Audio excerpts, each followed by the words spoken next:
ಮುಡಾ ಹಗರಣದ ವಿರುದ್ಧವಾಗಿ ದೋಸ್ತಿ ಪಡೆ ಇವತ್ತಿನಿಂದ ಪಾದಯಾತ್ರೆಯನ್ನ ಆರಂಭ ಮಾಡಿದೆ. ಇವತ್ತಿನಿಂದ 7 ದಿನ ಪಾದಯಾತ್ರೆ ನಡೆಯುತ್ತೆ.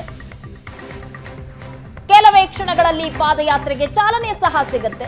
ಸಾಕಷ್ಟು ಸಂಖ್ಯೆಯಲ್ಲಿ ಈಗಾಗಲೇ ಕಾರ್ಯಕರ್ತರು ಬಂದಿದ್ದಾರೆ. ಹಾಗೆ ಜೆಡಿಎಸ್ ಮತ್ತೆ ಬಿಜೆಪಿಯ ನಾಯಕರು ಸಹ ಉಪಸ್ಥಿತರಿದ್ದಾರೆ. ಕೆಲವೇ ಕ್ಷಣಗಳಲ್ಲಿ ಪಾದಯಾತ್ರೆ ಆರಂಭ ಆಗುತ್ತೆ. ಇವತ್ತು ಪಾದಯಾತ್ರೆಯಲ್ಲಿ ಬಿಜೆಪಿ ಮತ್ತು ಜೆಡಿಎಸ್ ನಾಯಕರು ಭಾಗಿಯಾಗ್ತಾ ಇದ್ದಾರೆ. ನನ್ನ ಜೊತೆ 3 ಮಾಜಿ ಸಚಿವರುಗಳಿದ್ದಾರೆ. ಸುನೀಲ್ ಕುಮಾರ್ ಅವರಿದ್ದಾರೆ, ಬೈರತಿ ಬಸವರಾಜ್ ಅವರಿದ್ದಾರೆ, ಅಫ್ಕೋರ್ಸ್ ಸ್ಪೀಕರ್ ಆದಂಥ ವಿಶ್ವೇಶ್ವರ ಕಾಗೇರಿ ಇದ್ದಾರೆ, ಉತ್ತರ ಕನ್ನಡದ ಸಂಸದರು. ಮೊದಲಿಗೆ ಹಾಗೆಯೇ ನಮ್ಮ ಕುಮಟಾ ಶಾಸಕರಾಗಿರುವಂಥ ದಿನಕರ್ ಶೆಟ್ಟಿ ಅವರು ಕೂಡ ಇದ್ದಾರೆ. ಸುನೀಲ್ ಕುಮಾರ್ ಅವ್ರನ್ನ ಮಾತಾಡಿಸ್ತೀನಿ. ಸರ್, ಈ ಪಾದಯಾತ್ರೆ ಬಹುಶಃ ಸಿದ್ದರಾಮಯ್ಯನವರ ಜೀವನದಲ್ಲಿ ಬಹಳ ದೊಡ್ಡ ಆಘಾತದ ವಿಷಯ ಅಂತ ಅನ್ಸುತ್ತೆ.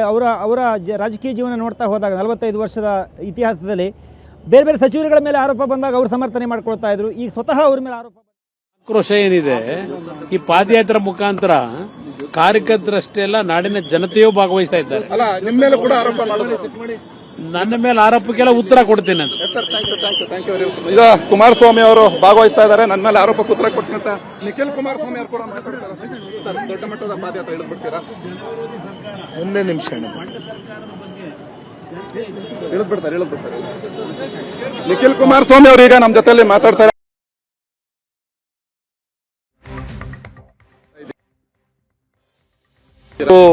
ವಾಲ್ಮೀಕಿ ನಿಗಮದಲ್ಲಿ ಆಗಿರ್ತಕ್ಕಂಥ ದೊಡ್ಡ ಮಟ್ಟದ ಈ ಒಂದು ಹಗರಣ ಇರ್ಬೋದು, ಅಕ್ರಮ ಇರ್ಬೋದು, ಇವತ್ತೇನು ನಮ್ಮ ಕಣ್ಣು ಮುಂದೆ ಬೆಳಕಿಗೆ ಬಂದಿದೆ. ಈ ಒಂದು ವಿಷಯವಾಗಿ ಈಗಾಗಲೇ ಸದನದಲ್ಲಿ 2 ಪಕ್ಷದ ಶಾಸಕ ಮಿತ್ರರು ಒಳಗಡೆನೂ ಕೂಡ ಮಾತನಾಡ್ತಕ್ಕಂಥದ್ದಕ್ಕೆ ಏನು ಎಲ್ಲ ಪೂರ್ವ ಸಿದ್ಧತೆಗಳನ್ನ ಮಾಡ್ಕೊಂಡಿದ್ರು. ಆದರೆ ಇವತ್ತೇನು ಸರ್ಕಾರ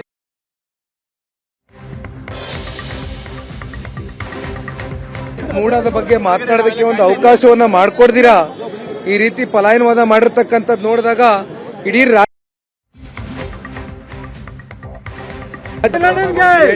ಎಂಟು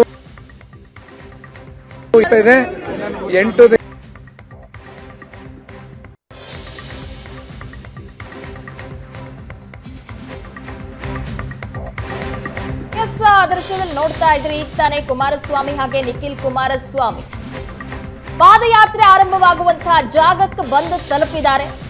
ಕೆಲವೇ ಕ್ಷಣಗಳಲ್ಲಿ ಪಾದಯಾತ್ರೆ ಆರಂಭ ಆಗುತ್ತೆ. ನಿಖಿಲ್ ಕುಮಾರಸ್ವಾಮಿ ಹೇಳ್ತಾ ಇದ್ರು, ಹಾಗಾಗಿ ಇಲ್ಲಿ ಮುಚ್ಚಿಕೊಳ್ಳಕ್ಕೆ ಏನಿಲ್ಲ. ಸತ್ಯದ ವಿಚಾರದಲ್ಲಿ ಎಳ್ಳಷ್ಟು ರಾಜಕೀಯ ಜೀವನದಲ್ಲಿ ಅದನ್ನು ಕಾಂಪ್ರಮೈಸ್ ಇಲ್ಲ. ಈ ಸ್ಪಷ್ಟವಾಗಿ ಸಿದ್ದರಾಮಯ್ಯನವರ ಭ್ರಷ್ಟಾಚಾರ ವಿಚಾರದಲ್ಲಿ ರಾಜೀನಾಮೆನ ಪ್ರಥಮ ವ್ಯಕ್ತಿ ಗಟ್ಟಿಯಾಗಿ ಸ್ಪಷ್ಟವಾಗಿ ಕೇಳಿದ್ದೀನಿ. ಅದಕ್ಕೇನು ಬೇರೆಯವ್ರ ಸಾಕ್ಷಿ ಬೇಕಿಲ್ಲ, ನನಗೆ ಯಾರು ಏನು ಎವಿಡೆನ್ಸ್ ಕೊಡಬೇಕಾಗಿಲ್ಲ. ಹೇಗೆ ಪಾದಯಾತ್ರೆಯಲ್ಲಿ ಯಾವ ರೀತಿ ಸಾಗತ್ತೆ? ಯಾಕಂದರೆ JDS ಮತ್ತು BJP ಒಂದಾಗಿ ಸಹ ಒಂದು ಹೋರಾಟವನ್ನು ಮಾಡ್ತಾ ಇದ್ದೀರಿ. ಅಫ್ಕೋರ್ಸ್ ನೀವು ಸದನದಲ್ಲಿ ಕೂಡ ಭಾಳ ಜೋರಾಗಿ ಮಾತನಾಡಿದಿರಿ ಸಿದ್ದರಾಮಯ್ಯ ರಾಜೀನಾಮೆ ಕೊಡಬೇಕು ಅಂತ.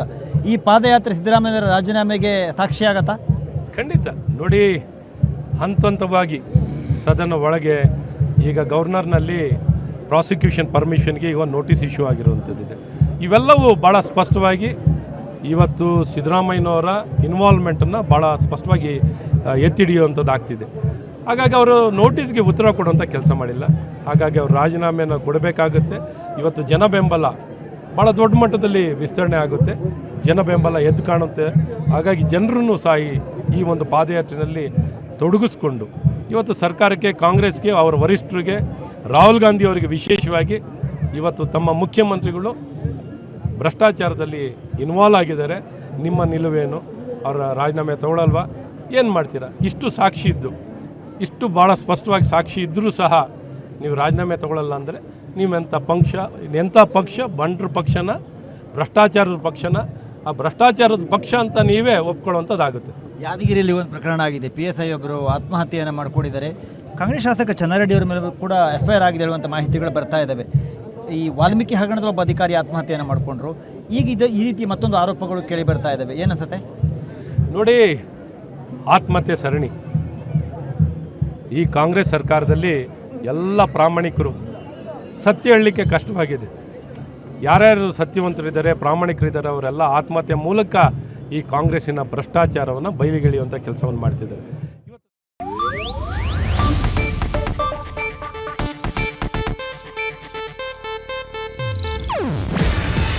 ಇದು ಏಷ್ಯಾನೆಟ್ ನ್ಯೂಸ್ ನೆಟ್ವರ್ಕ್ ಪ್ರಸ್ತುತಿ. ನೀವು ನೋಡ್ತಿದ್ದೀರಾ ಏಷ್ಯಾನೆಟ್ ಸುವರ್ಣ ನ್ಯೂಸ್.